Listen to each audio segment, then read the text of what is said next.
नमस्कार, मी एके सर एके इंजिनिअरिंग अकॅडमीच्या ऑनलाईन प्लॅटफॉर्मवर परत एकदा सर्वांचं स्वागत आहे. नवीन एक कोर्स या ठिकाणी आपण लॉन्च करतोय आणि त्या कोर्सचं नाव आहे previous year questions video solution TPA 2023. 2023ला जी टीपीए एक्झाम झाली त्यामध्ये जे तुमचे काही 2 शिफ्टमध्ये पेपर झाला होता बरोबर, त्या सर्व क्वेश्चनचे या ठिकाणी व्हिडिओ सोल्युशनचा हा कोर्स या ठिकाणी माफक दरात असणार आहे.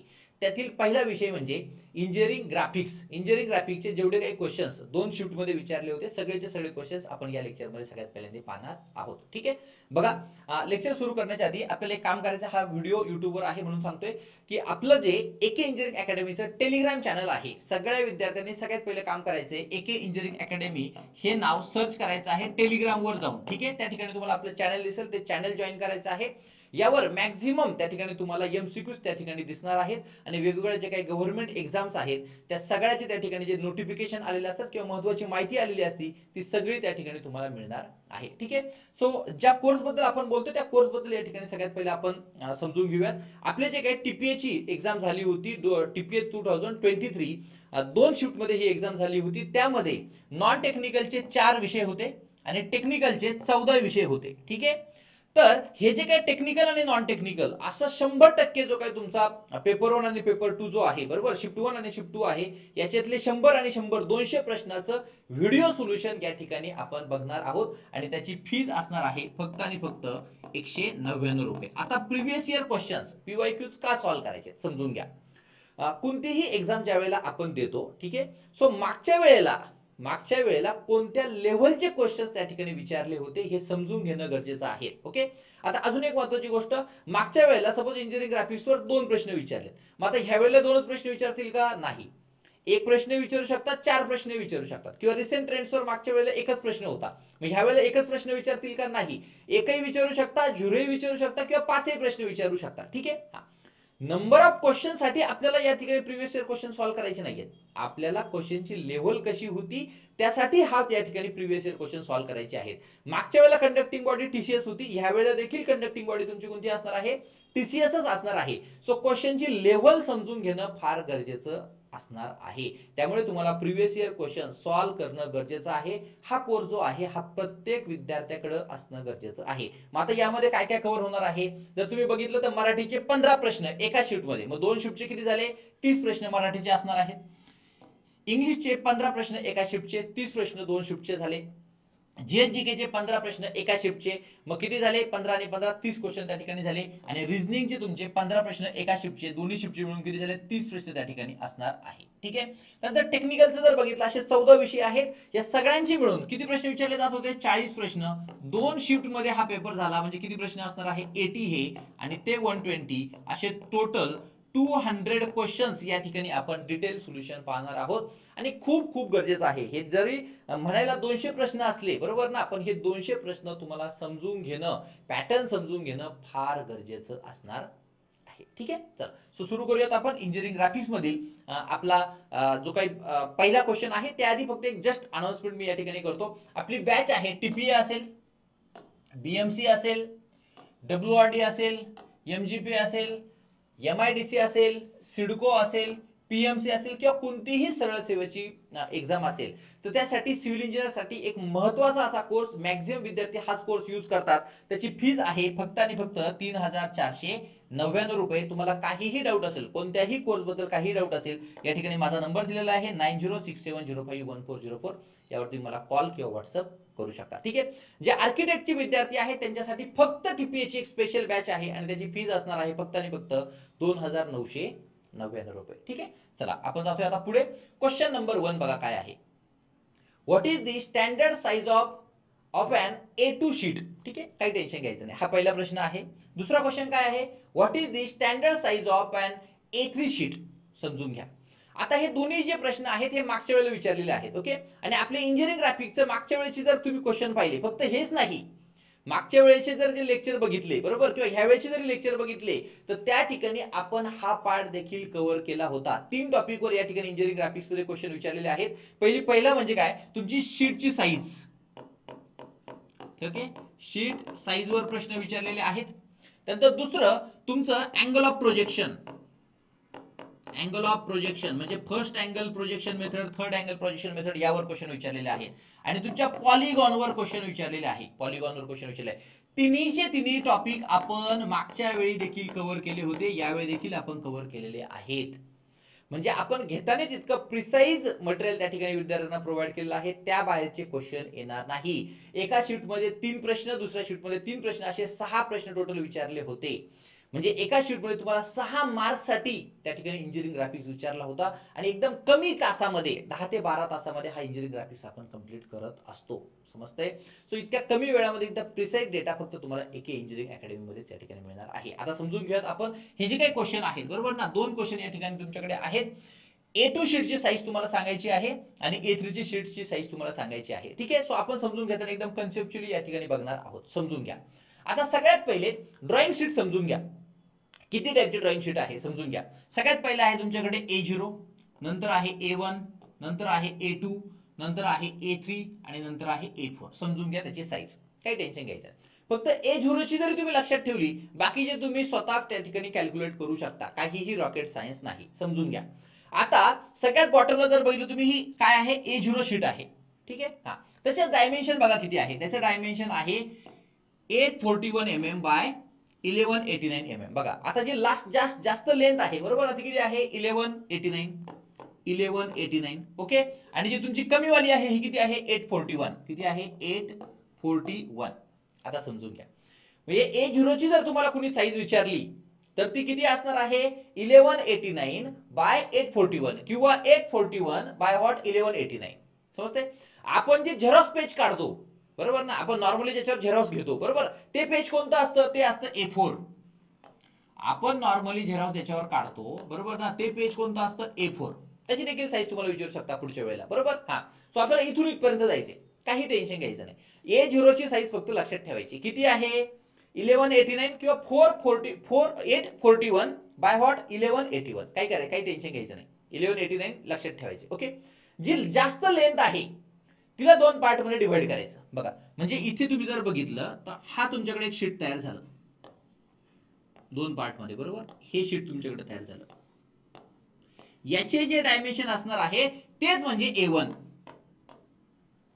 A0 ला मी जी मॅक्सिमम लेंथ आहे तिच्या थ्रू काय केले, हाफ केले, 2 पार्ट मध्ये डिवाइड केले, बरोबर. मग त्यातला जो एक पार्ट असणार आहे तो काय असणार आहे, तुमचा A1 असणार आहे. मला डायमेन्शन बघा, हे डायमेन्शन चेंज होईल का, 841. म्हणजे हे जे डायमेन्शन असणार आहे 841 ऍज इट इज. याचं तुम्हाला हाफ करायचं. याचा हाफ म्हणजे किती झालं, 594, बरोबर. म्हणजे हे जे डिस्टन्स झाले 5 किती झालं, 94 झालं. मग A1 ची साईज तुम्हाला किती मिळाली, 594 बाय 841. 594 by what, 841. ही तुमची काय झाली, A1 झाली. समजतंय? हा. आता जर तुम्हाला A2 पाहिजे, काही टेन्शन घ्यायचं नाही. मॅक्सिमम लेंथ जी आहे, बरोबर ना, मॅक्सिमम जी लेंथ आहे त्याला 2 पार्ट मध्ये डिवाइड करायचं. म्हणजे हा तुम्हाला इथे दिसला, हा, आणि ही जी साईज आहे, बरोबर ना, ही जी साईज आहे ही असणार आहे तुमची A2. किती असणार आहे, A2. मग आता मला सांगा, हा 594 हा ऍज इट इज राहिला 594 आणि याचा हाफ करायचा आहे तुम्हाला, बरोबर ना. याचा हाफ किती होणार आहे बघून घ्या, 420. किती होणार आहे, 420. 841 चा हाफ किती झाला, 400 किती झाला, 20 त्या ठिकाणी झाला. मग A2 ची साईज किती झाली बघा, समजून घ्या. A0 ची साईज 841 बाय 1189, बरोबर. A1 ची साईज 594 बाय 841. मग A2 ची साईज किती झाली, 420 बाय 594. समजून घ्या, 420 बाय व्हॉट, 594. मग आता जर तुम्हाला A3 पाहिजे असेल तर काही टेन्शन नाही घ्यायचं. A2 ची जी मॅक्सिमम लेंथ आहे, बरोबर, याला 2 पार्ट मध्ये मी डिवाइड केलं, बरोबर. ही शीट हीच तुमची काय झाली, मग तुमची A3 झाली. हीच तुमची A3 झाली, बरोबर ना. मग आता ही 420 आहे, बरोबर. ही 420 चेंज होईल का, नाही होणार. पण याचा हाफ झाला, 594 चा हाफ झाला, तो किती झाला, 297. म्हणजे ही जी साईज असणार आहे ही असणार आहे 297. ओके. मग आता याची मॅक्सिमम लेंथ किती आहे, 420, बरोबर ना. म्हणजे याला मी काय केलं, डिवाइड केलं. सो हे जे तुम्हाला या ठिकाणी दिसणार आहे हे तुमचं काय असणार आहे, A4 असणार आहे. मग ते किती झालं, हे 297 चेंज झालं का, नाही, 297 चेंज. पण याचा हाफ म्हणजे तुमचा किती झाला, 200 किती झाला, 10 झाला. म्हणजे सगळ्यांची साईज या ठिकाणी तुम्हाला मिळालेली आहे. समजतंय? मग हे जे दोन्ही क्वेश्चन्स आहेत हे सॉल्व्ह झाले. बघा हा क्वेश्चन काय विचारलाय, कशाची साईज विचारली, A3 ची साईज विचारली. सांगा मला A3 चा आन्सर. A3 चं जे आहे तुमचा आन्सर किती, 297 बाय 420. 297/420 म्हणजे तुमचं काय झालं या ठिकाणी आन्सर 1 झालं. ठीक आहे. आणि हा जर क्वेश्चन विचारला A2 ची साईज त्या ठिकाणी तुम्हाला विचारलेली आहे. A2 जर तुम्ही पाहिला 420/594 420/594 दोन्ही क्वेश्चन सॉल्व्ह झाले. आणि हे मागच्या वेळेला देखील आपण हे सेम सगळं एक्सप्लेनेशन घेतलं होतं. हे जे आहे सेम सगळं एक्सप्लेनेशन होतं. मागच्या वर्षी स्लाइड मी या ठिकाणी फक्त इम्पोर्ट केलेली आहे, वेगळं काहीही केलेलं नाही. समजतंय? हा, चला आता जाऊयात पुढे. समजून घ्या आता काय आहे. दोन क्वेश्चन आहे इथे. काहीतरी म्हटले स्टेटमेंट 1 स्टेटमेंट 2 आणि सांगायचे रॉंग कोणतं आहे आणि करेक्ट कोणतं आहे. बरोबर ना. Object is kept in the third quadrant under third angle projection. Statement 1. Statement 2, the plane of projection is assume to be the transparent in the third angle projection. काही टेन्शन घेऊ नका, फक्त क्वेश्चन रीड करतोय. ठीक आहे. हा, second question मध्ये काय म्हटले, 4th नंबरच्या क्वेश्चन मध्ये पहिलं स्टेटमेंट काय आहे, object is kept in the third quadrant under the first angle projection. Statement 2 म्हटलंय in the first angle projection the object lies between the observer and the plane of projection. काही tension घ्यायचं नाही. म्हणजे हे जे या ठिकाणी तुम्हाला विचारलेले आहे दोन क्वेश्चन, क्वेश्चन नंबर 3 आणि क्वेश्चन नंबर 4, हे कशावर आहे, तुमच्या अँगल ऑफ प्रोजेक्शनवर आहे किंवा प्रोजेक्शनचे मेथड आहे, फर्स्ट अँगल प्रोजेक्शन किंवा थर्ड अँगल प्रोजेक्शन. बरोबर. सो आपण सगळ्यात पहिले बघूयात फर्स्ट अँगल प्रोजेक्शन काय आहे आणि थर्ड अँगल प्रोजेक्शन काय आहे. आता मागच्या वेळेला देखील आपण हे ऍज इट इज घेतलं होतं. मागच्या वेळेला देखील तुम्ही लेक्चर बघा. बरोबर ना. मागच्या वेळेला देखील as it is same slide त्या ठिकाणी तुम्हाला दिसेल आणि त्यावर हे दोन क्वेश्चन विचारले, हा एक आणि हा एक. म्हणजे घेतानाच इतकं प्रिसाइज घेतलेलं आहे की त्या बाहेर क्वेश्चन जाऊ शकत नाही. ठीक आहे. समजून घ्या आता काय आहे बघा इकडे. काय आहे फर्स्ट अँगल प्रोजेक्शन आणि काय आहे थर्ड अँगल प्रोजेक्शन. काहीच टेन्शन घ्यायचं नाही, 2च मिनिटात तुम्हाला या ठिकाणी सांगतो. ठीक आहे. समजून घ्या. आता माझ्याकडे कोऑर्डिनेट सिस्टीम आहे. समजतंय? हा, इथे माझ्याकडे फर्स्ट क्वाड्रंट आहे. ओके. म्हणजे हा एक व्हर्टिकल प्लेन, एक हॉरिझॉन्टल प्लेन. बरोबर. हा माझा फर्स्ट क्वाड्रंट झाला. हा माझा काय झाला या ठिकाणी सेकंड क्वाड्रंट झाला. हा इथे माझ्याकडे काय झालाय थर्ड क्वाड्रंट झाला आणि हा इथे काय झालाय माझ्याकडे फोर्थ क्वाड्रंट त्या ठिकाणी झाला. ओके. आता फर्स्ट अँगल प्रोजेक्शन म्हणजे काय समजून घ्या, काही टेन्शन घ्यायचं नाही. आणि थर्ड अँगल प्रोजेक्शन म्हणजे काय समजून घ्या. फर्स्ट अँगल प्रोजेक्शन म्हणजे माझ्याकडे एक ऑब्जेक्ट आहे, तो मी फर्स्ट क्वाड्रंट मध्ये ठेवला. ठीक आहे. आणि माझ्याकडे एक ऑब्जेक्ट आहे, तो मी जर थर्ड क्वाड्रंट मध्ये ठेवला तर तो झाला तुमच्याकडे थर्ड अँगल प्रोजेक्शन. म्हणजे पहिली लाईन तर फिक्स झाली डायरेक्ट. फर्स्ट अँगल प्रोजेक्शन म्हणजे the object is imagine to be in the first quadrant. कशामध्ये असणार आहे, फर्स्ट क्वाड्रंट असणार आहे. थर्ड अँगल प्रोजेक्शन मध्ये काय म्हणू शकतो, the object is imagine to be in the what third quadrant. कुठं असणार आहे, थर्ड क्वाड्रंट मध्ये असणार आहे. ओके. एवढं क्लिअर असेल. आता बघा, आता करायचं काय आहे समजून घ्या. आता मला करायचं काय, मला इथून पाहायचं आहे. समजतंय? मला इथून पाहायचं आहे. ठीक आहे. म्हणजे इथून ज्या वेळेला आपण बघतोय तर हा असणार आहे तुमचा ऑब्झर्वर. ठीक आहे. इथे पण देखील तसंच. ओके. इथून मला पाहायचं आहे. ठीक आहे. दोन्ही पण प्रोजेक्शन मेथड मध्ये हा असणार आहे तुमचा ऑब्झर्वर. ठीक आहे. इथे तुमचा ऑब्झर्वर असणार आहे. ओके. आता समजून घ्या, ज्या वेळेला मी इकडून पाहतोय बरोबर, तो याचं प्रोजेक्शन याच्यावर पडतंय, इथे पडतंय. ठीक आहे. आणि वरून पाहिलेलं प्रोजेक्शन इथे खाली पडतंय. ठीक आहे. हा, आता ज्या वेळेला मी इथून पाहतोय पण याच्यामध्ये काय आलाय तुमचा प्लेन आलाय. बरोबर. हा, इथे काय आला तुमचा प्लेन आलाय. ओके. सो पण तुमचा ऑब्जेक्ट इथे आहे, तो दिसण्यासाठी तुमचा हा काय करावा लागणार आहे, तुम्हाला ट्रान्सपरंट घ्यावा लागणार आहे. काय घ्यावं लागणार आहे, ट्रान्सपरंट. समजून घ्या. मी ऑब्झर्वर माझा इथे आहे दोन्ही केसमध्ये. बरोबर ना. पहिल्या फर्स्ट अँगल प्रोजेक्शन मध्ये काय करतो मी इथून पाहतोय. बरोबर. सो हा ऑब्जेक्ट आहे, याचं प्रोजेक्शन इथे पडतंय. बरोबर. ऑब्झर्वर ज्यावेळेला इथून इकडे बघतोय बरोबर, इथं प्लेन आहे आणि प्लेनच्या नंतर तुमचं ऑब्जेक्ट आहे. बरोबर ना. हा तुमच्याकडे प्लेन आहे, प्लेनच्या नंतर ऑब्जेक्ट आहे.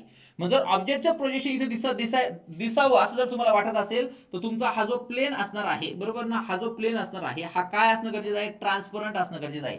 तसं इथं ट्रान्सपरंट असणं गरजेचं आहे का नाही. समजतंय? फर्स्ट अँगल मध्ये तुमचा प्लेन ऑफ प्रोजेक्शन, याला प्लेन ऑफ प्रोजेक्शन म्हटलं जातं, ज्याच्यावर प्रोजेक्शन येतात, तो तुमचा ट्रान्सपरंट असणं गरजेचं नाही. पण थर्ड अँगल प्रोजेक्शन मध्ये तुमचा जो प्लेन ऑफ प्रोजेक्शन आहे हा ट्रान्सपरंट असणं गरजेचं आहे. जातो, काही टेन्शन घेऊ नका, सगळं सांगतो. बघा आता सगळ्यात पहिलं इथे हे पहिली लाईन ही क्लिअर करा. हा तुमच्या फर्स्ट क्वाड्रंट मध्ये आहे, पॉईंट 1 क्लिअर झाला. याचा पण पॉईंट 1 हा तुमचा थर्ड क्वाड्रंट मध्ये आहे, ऑब्जेक्ट तुमचा थर्ड क्वाड्रंट मध्ये आहे. हा, आता दुसरा पॉईंट बघा किती सिंपल आहे. मला सांगा, हा तुमचा ऑब्झर्वर आहे आणि हा तुमचा प्लेन ऑफ प्रोजेक्शन आहे. बरोबर. आणि तुमचा ऑब्जेक्ट कशाच्या मध्ये आहे, ऑब्झर्वर आणि plane of projection. The object is lies between observer and plane of projection. बरोबर. हा, आता इथे जर पाहिलं हा तुमचा ऑब्झर्वर आहे आणि हा तुमचा ऑब्जेक्ट आहे आणि त्या दोघांच्या मध्ये काय आहे, प्लेन ऑफ प्रोजेक्शन आहे. म्हणजे plane of projection lies between object and observer. The plane of projection lies between observer and what, object. Clear, supply. त्याच्यानंतर इथला जो प्लेन ऑफ प्रोजेक्शन आहे हा ट्रान्सपरंट असणं गरजेचं आहे का नाही. The plane of projection assume to be non transparent, पण हा ट्रान्सपरंट असणं गरजेचं आहे. थर्ड अँगल मध्ये the plane of projection is assume to be transparent. इथेच क्वेश्चन सॉल्व्ह झाला, समजून घ्या. हे मागचे दोन्ही क्वेश्चन सॉल्व्ह झाले. बघा आता काय म्हटले. फर्स्ट अँगल प्रोजेक्शन मध्ये ऑब्जेक्ट हा तुमचा फर्स्ट क्वाड्रंट मध्ये असेल. थर्ड अँगल प्रोजेक्शन मध्ये ऑब्जेक्ट हा तुमचा थर्ड क्वाड्रंट मध्ये असेल. बरोबर. फर्स्ट अँगल प्रोजेक्शन मध्ये तुमचा ऑब्झर्वर आणि तुमचा प्लेन ऑफ प्रोजेक्शन याच्यामध्ये काय असणार आहे, तुमचा ऑब्जेक्ट असणार आहे. बरोबर. आणि त्याचा प्लेन ऑफ प्रोजेक्शन हा नॉन ट्रान्सपरंट असणार आहे. थर्ड अँगल प्रोजेक्शन मध्ये तुमचा प्लेन ऑफ प्रोजेक्शन हा कशाच्या मध्ये असणार आहे, ऑब्जेक्ट आणि तुमच्या ऑब्झर्वरच्या मध्ये असणार आहे. आणि प्लेन ऑफ प्रोजेक्शन हा काय असणार आहे, ट्रान्सपरंट असणार आहे. बघा क्वेश्चन होतंय का solve. Object is kept in third quadrant under the third angle projection. Correct आहे. The plane of projection is assumed to be transparent in the third angle projection. Correct आहे. थर्ड अँगल मध्ये हा transparent असतो, object third angle मध्ये असतो. बरोबर. म्हणजे both statements are correct. So answer काय असतं तुमचं 3. इतकं सिंपल होतो. नेक्स्ट क्वेश्चन बघा काय. Object is kept in third quadrant under first angle projection. होऊ शकतं का असं, नाही. फर्स्ट अँगल मध्ये ऑब्जेक्ट हा तुमचा फर्स्ट क्वाड्रंट मध्ये असेल. स्टेटमेंट 1 तुमचं काय आहे, रॉंग आहे. ओके. सेकंड बघा काय म्हटले. In the first angle projection, the object lies between. Object कशाच्या मध्ये आहे, observer and plane of projection. Correct आहे ना. तुमचा जो ऑब्जेक्ट आहे हा कशाच्या मध्ये आहे, ऑब्झर्वर आणि प्लेन ऑफ प्रोजेक्शनच्या मध्ये आहे. म्हणजे हे स्टेटमेंट करेक्ट आहे. म्हणजे स्टेटमेंट बी इज करेक्ट आणि statement A is what, incorrect. B तुमचं काय आहे, करेक्ट आहे आणि ए जे आहे हे काय आहे त्या ठिकाणी इनकरेक्ट आहे. म्हणजे आन्सर तुमचं झालेलं आहे 2. क्लिअर झाले 4 क्वेश्चन. कळतंय, इतकं सिंपल त्या ठिकाणी होतं. ओके. आता नेक्स्ट क्वेश्चन पहा काय आहे. क्वेश्चन पहा आता समजून घ्या. तसं बघायला गेलं तर हा जो क्वेश्चन आहे हा तुम्ही सर्वे मध्ये देखील सॉल्व्ह करू शकता, पण माझ्या अँगलने मी या ठिकाणी तुम्हाला सॉल्व्ह करून दाखवतो. काय म्हटले बघा. A sum of measured exterior angle of the polygon consisting of 5 sides. Okay. 5 side आहे म्हणजे काय झाला, पेंटागॉन झाला तुमच्याकडे. पेंटागॉन झाला 1 2 3 4 आणि 5. ठीक आहे. हा. सो ह्या सगळ्या अँगलची बेरीज तुम्हाला विचारते. समजते का. हा अँगल, हा अँगल, हा अँगल, हा अँगल आणि हा अँगल या सगळ्यांची ऍडिशन ते तुम्हाला या ठिकाणी विचारत आहे. ठीक आहे. सगळं होईल. एकच थिअरी सांगाल, सगळं सॉल्व्ह होईल. ओके. हा क्वेश्चन काय म्हटले. The algebraic sum of deflection angles, म्हणजे हे अँगल विचारतायत. ठीक आहे. बघा हा अँगल, हा अँगल, हा अँगल, हा अँगल आणि हा अँगल. ह्या अँगलची एक्सटेरियर अँगल जी आहे यांची ऍडिशन सांगायची. ठीक आहे. हा. आणि इथे काय म्हटले, calculate the sum of interior angles of the hexagon. ठीक आहे. आता हेक्सागॉन सांगतोय मी या ठिकाणी. हा हेक्सागॉन आहे, समजतंय ना. मग तुम्हाला हा अँगल, हा अँगल, हा अँगल, हा अँगल, हा अँगल आणि हा अँगल यांची ऍडिशन त्या ठिकाणी विचारलेली आहे. मग आता मागच्या वेळेला मी याच्यावर घेतलं होतं का, घेतलं होतं. हे सेम स्लाइड पीपीटी मध्ये जायचे बघायचे. लेक्चर काय आपण चेंज केलेलं नाही, सेम लेक्चर आहे. मागच्या वर्षी जे लेक्चर आहे तेच आता पण तुम्ही यूज करतायत. सेम हे देखील आपण त्या ठिकाणी घेतलं होतं. समजून घ्या काय आहे. काय म्हटले, पॉलिगॉन बद्दल काही मी या ठिकाणी तुम्हाला फॅक्ट सांगणार आहे ज्या गरजेच्या आहेत. काय म्हटले बघा. पहिली, sum of all external angles is equal to 360 degree. समजून घ्या. ऑल जे एक्सटर्नल अँगल्स आहेत समजून घ्या. म्हणजे हा अँगल इथून इथपर्यंत मी मेजर केला, दिस प्लस दिस प्लस दिस प्लस दिस आणि प्लस दिस, हे सगळे जे अँगल आहेत, θ1 प्लस θ2 प्लस θ3 प्लस θ4 प्लस θ5. समजून घ्या. θ1 plus θ2 plus θ3 plus θ4 plus θ5 is equal to 360 degree. आता 5च काय आले, कारण की हा पेंटागॉन आहे. जर हा हेक्सागॉन असेल तर θ6 पण येईल आणि सगळ्यांची ऍडिशन किती असणार आहे, 360 डिग्री असणार आहे. असा एक क्वेश्चन विचारला की इथे बघा. बघा इथे, the algebraic sum of the deflection angles exterior. बरोबर ना, हेच अँगल म्हणतोय मी. बरोबर ना. θ1 हा θ2, हा θ3, हा θ4 आणि हा θ5 of the pentagon should be equal to, आत्ताच सांगितलं किती, 360 डिग्री. बघा काहीच करायची गरज नव्हती. मागच्या वेळेला देखील मी घेतलं होतं, मागच्या वेळेला देखील त्या ठिकाणी मी हे सेम थिअरी घेतली होती. समजतंय? ओके, या क्वेश्चनचा विषय संपला. ओके, पुढे जाऊया. Each external angle is 360 by n. मला एक सांगा, सगळ्यांचं मिळून किती आहे, 360 डिग्री आहे, बरोबर ना. मग एक अँगल किती असेल रे? सपोज n साइड आहे, बरोबर. n म्हणजे काय, number of sides, number of sides, बरोबर ना. म्हणजे तेवढे नंबर ऑफ तुमचे काय असणार आहे, अँगल्स असणार आहे. सगळ्या मिळून 360 आहे. मग एकाचा किती असेल रे, एकाचा किती असेल, एकाचा किती असेल, 360 बाय व्हॉट n. म्हणजे हा जर मी अँगल बघितला, हा किती असणार आहे, 360 बाय व्हॉट n. तसंच हा देखील किती, 360 बाय n, हा देखील 360 by n, 360 by n, 360 by n. सगळ्यांची ऍडिशन करा, किती मिळालं, 360 मिळालं, बरोबर. हा, आता समजून घ्या पुढे. इच इंटरनल अँगल इज, बघा आता समजून घ्या. मला हा अँगल काढायचा आहे, θ1 डॅश मला काढायचं सपोज, बरोबर. मला एक सांगा, हा θ1 डॅश किती असेल, θ1 डॅश इज इक्वल टू, मला सांगा, हा जो अँगल आहे हा 180 आहे, हा किती आहे, 180 मायनस, त्याच्यातून जर मी हा काढून टाकला तर मला हा मिळेल, हा किती आहे, 360 बाय n. म्हणजे मायनस किती केला मी, 360 डिवायडेड बाय व्हॉट n, हा केला, बरोबर. आले. त्याला थोडं सिम्प्लिफाय करतो मी. n नी जर मी मल्टिप्लाय केलं इकडे, म्हणजे 180n minus 360 divided by what n, बरोबर. हा, याला थोडं मी सिम्प्लिफाय करतो. 180 मी कॉमन घेतो, 180 बाय n हा मी कॉमन घेतला. इन ब्रॅकेट काय राहिला, इथे n राहिला, मायनस किती राहिला, 2 राहिला. म्हणजे जो एक इंटरनल अँगल आहे, समजून घ्या आता तुम्ही इकडे बघा, हा जो अँगल आहे, हा अँगल आपण काढला होता किती, हा किती काढला होता, 360 बाय n, बरोबर ना. हा काढला होता 360 divided by what n. Okay, आता हा अँगल काढला, हा अँगल किती काढला मी, एवढा, 180 divided by n in bracket n minus what 2. हा एक अँगल काढला, बरोबर ना. हा, मग असे मला टोटलची ऍडिशन काढायची, इंटरनलची, म्हणजे दिस प्लस दिस प्लस दिस प्लस दिस, बरोबर. माझा जर साइड जर n आहे, बरोबर ना, म्हणजे किती अँगल झाले, n नंबर ऑफ अँगल झाले.